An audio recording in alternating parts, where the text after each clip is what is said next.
يسمح بالدخول في ضروب جانبية. الذي يتفاوض باسم نفسه. لا حل الا اسقاط مبارك، لا حل الا اسقاط مبارك. الشعب يريد اسقاط النظام. الشعب يريد اسقاط النظام. الشعب يريد اسقاط النظام. الشعب يريد اسقاط النظام. الشعب يريد اسقاط النظام. الشعب يريد اسقاط النظام. الشعب يريد اسقاط النظام. الثورة، أي ثورة في الدنيا بتقوم على إسقاط الطاغية، لأنه هو 90% من المشكلة. ثروات البلاد واخدها هو وابنه والمجرمين اللي حواليه. السلطة السياسية كلها في إيده. البلطجية هو طول البلطجية دول عملاء مبارك وشرطة مبارك. فهذا هو سفاح. مبارك سفاح قتل الشعب المصري، وعايزنا نتفاوض مع عمر سليمان واحمد شفيق. ابدا صح. ابدا ابدا ابدا ابدا ابدا ابدا ابدا ابدا. لا نسمح بثوره يقول لك ارجعوا البيت ونتفاهم. هو في ثوره بترجع البيت؟ في ثوره بترجع البيت الا لما تنصب الحكام اللي هي عايزاهم.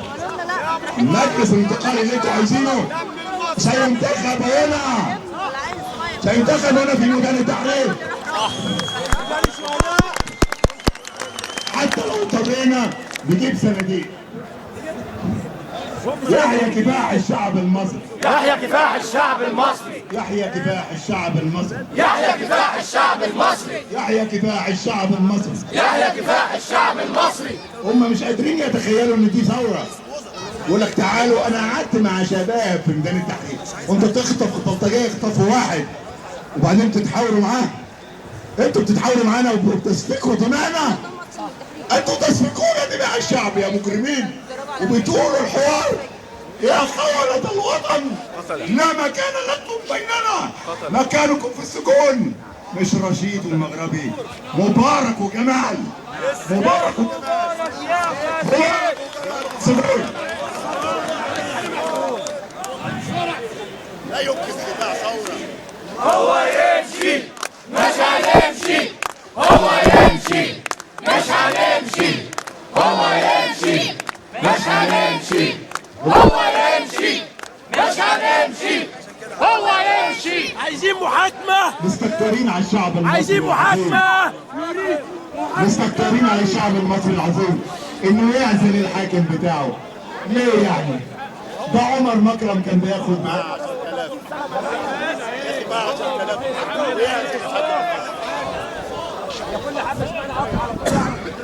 عمر مكرم كان بياخد معاه 10,000 ويعزل الحاكم المصري.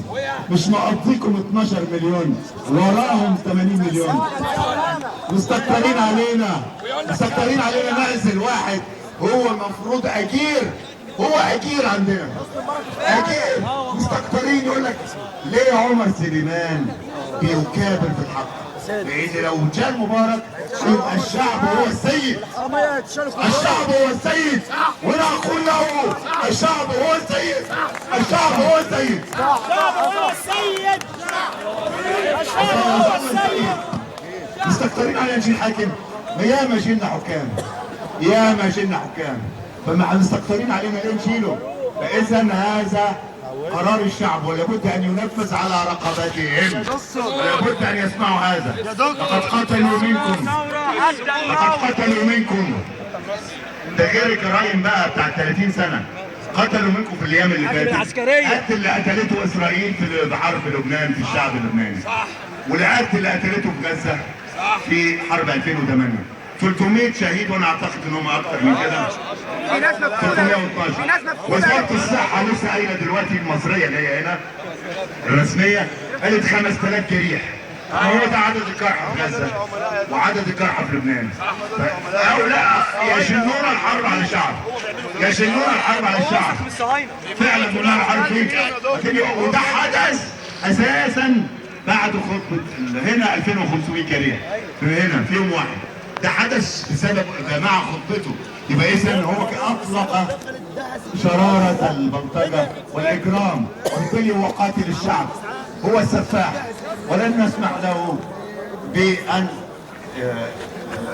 يسطو على الأمة أو يعيد شق الصفوف تاني. الشعب خرج ولن يعود. سكت بعض يا جدعان. الشعب خرج ولن يعود حتى يقيم سلطته الشعبية. انتهى حكاية الرئيس الحكيم. أنا بتكلم عن المستقبل. مبارك انتهى، الرئيس الحكيم والرئيس الأبدي. عندنا دورتين بس وتبقى انتخابات حرة، ولو كان عبقري زمان وهيطلع يعني هيطلع، هما دورتين وبس. ايوه كده هو